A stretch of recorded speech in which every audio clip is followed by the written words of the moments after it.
ഇവിടുത്തെ ഒരു ലോയർ സ്ത്രീ, വേറൊരു ലോയർ സ്ത്രീ, കഴിഞ്ഞ ദിവസം അബ്ദുൽ ഫത്തയെ കണ്ട ലോയർ സ്ത്രീ അല്ല, വേറൊരു ലോയർ സ്ത്രീ അതുമായിട്ട് അവർ തന്നെ ഫോണിൽ ഇവിടുത്തെ മെയിൻ ഓഫീസിലെ ഫോണിലേക്ക് വിളിച്ചിട്ട് നിമിഷയെ വേണം എന്ന് പറഞ്ഞിട്ട് അവിടെ തന്നെ വിളിച്ചായിരുന്നു. ഞാൻ പോയി ഫോൺ അറ്റൻഡ് ചെയ്തു.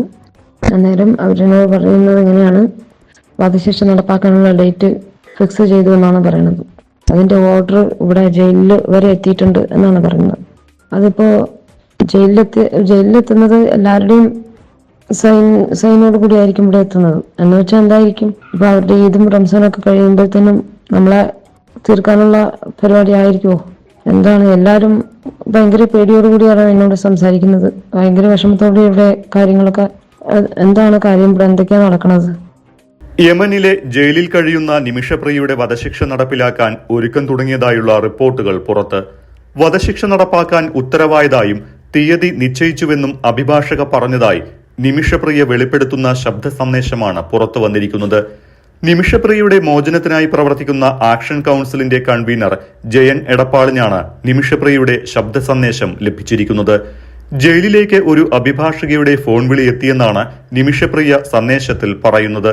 എന്നാൽ ഇത് സംബന്ധിച്ച് കേന്ദ്ര വിദേശകാര്യ മന്ത്രാലയത്തിന്റെയോ ഇന്ത്യൻ എംബസി അധികൃതരുടെയോ ഔദ്യോഗിക പ്രതികരണങ്ങൾ ലഭിച്ചിട്ടില്ല. നേരത്തെ നിമിഷപ്രിയയുടെ മോചനത്തിൽ ഇടപെട്ട് ഹൂതി വിമത ഗ്രൂപ്പ് പ്രതിനിധികളുമായി ഇറാൻ ചർച്ച നടത്തിയതായി വിവരം പുറത്തുവന്നിരുന്നു. ഹൂതി നേതാവ് അബ്ദുൾ സലാമുമായി ഇറാൻ വിദേശകാര്യമന്ത്രി അബ്ബാസ് അരാക്ചിയാണ് സംസാരിച്ചത്.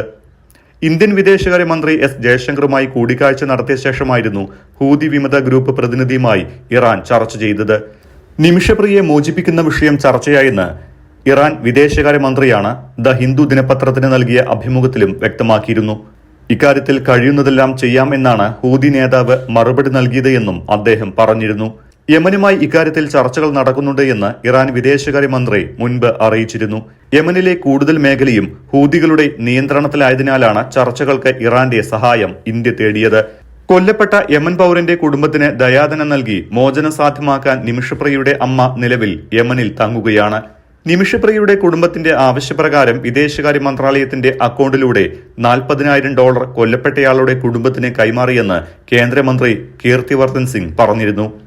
ഇനിയുള്ള നടപടികൾക്കായി നിമിഷപ്രിയയുടെ കുടുംബവും കൊല്ലപ്പെട്ടയാളുടെ കുടുംബവും തമ്മിൽ ചർച്ച തുടരുകയാണ് എന്നും വിദേശകാര്യമന്ത്രി പറഞ്ഞിരുന്നു.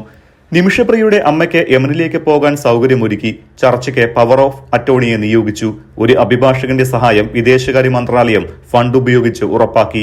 ആക്ഷൻ കൗൺസിൽ കൊല്ലപ്പെട്ടയാളുടെ കുടുംബത്തിന് നൽകാൻ പിരിച്ച ബ്ലഡ് മണി യമനിലെത്തിക്കാനും സഹായം നൽകി.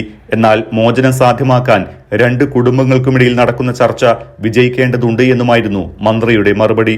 തലാൽ അബ്ദുമഹദി എന്ന യുവാവ് കൊല്ലപ്പെട്ട കേസിൽ 2017 ജൂലൈയിൽ അറസ്റ്റിലായ നിമിഷപ്രിയയ്ക്ക് 2020 വധശിക്ഷ വിധിച്ചത്. നിമിഷപ്രിയ നൽകിയ അപ്പീലുകളെല്ലാം തള്ളിയായിരുന്നു വധശിക്ഷ വിധിക്കുന്നത്.